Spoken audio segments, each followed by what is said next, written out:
19 na katao ang patay sa isa umanong engkwentro sa Toboso, Negros Occidental nitong April 19. Sa ngayon, may magkakaibang bersyon sa nangyari. Ang sinasabi ng militar, pawang mga miyembro sila ng New People's Army o NPA. All of them are armed. Pati si Eliza Alano, she was armed. She was fighting. Pero ang giit ng pamilya at mga human rights group, isa raw itong massacre. Kaya napakasakit sa aming pamilya. Pinagtatawanan sila. Tinatawag silang corned beef.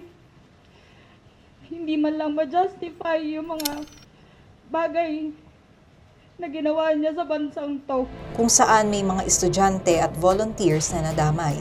Nakaraang linggo lamang po, makatatanggap tayo ng balita na binulabog ng pasistang AFP ang isang komunidad sa Toboso, Negros Occidental, kung saan 600 pamilya ang binakwit at 19 na individual ang walang habas na pinatay, minasaker.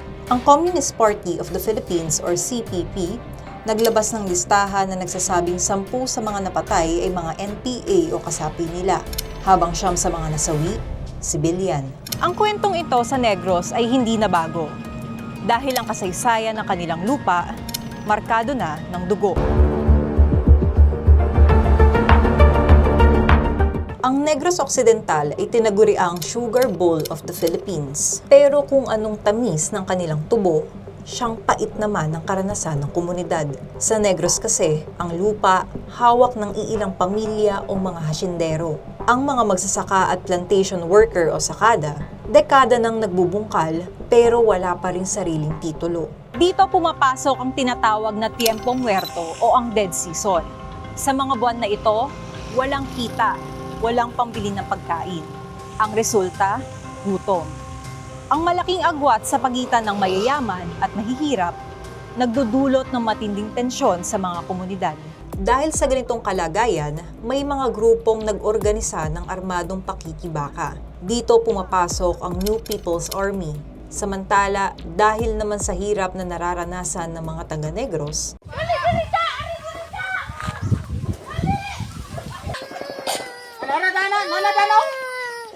may mga estudyante na dito na nag-i-immersion o nakikipamuhay.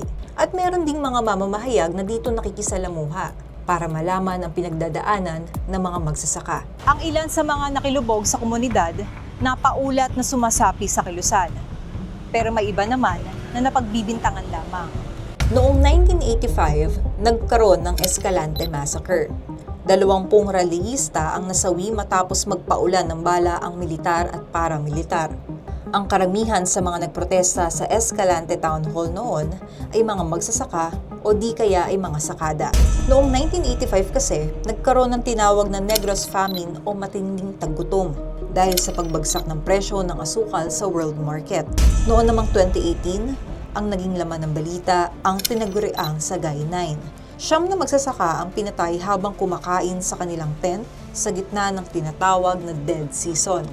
At noong 2019, nagkaroon ng Oplan Sauron, isang police operation kung saan 14 na magsasaka ang namatay sa loob lamang ng isang araw dahil umano ng laban sila habang sinisilbihan ng search warrants. Ang mga pangyayaring ito may pagkakapareha. May engkwentro, may mga aligasyon, at may mga pamilyang humihingi ng katarungan. Sa huli, sa gitna ng magkakaibang bersyon, ang susi, isang malinaw at makatarungang investigasyon. Ang tunay na kapayapaan, hindi nakakamit sa madugong operasyon, kundi sa pagtugon sa ugat ng mga suliranin na matagal nang pinapasan ng mga magsasaka. Ako po si Karel Gonzalez para sa FYP, For Your Perspective.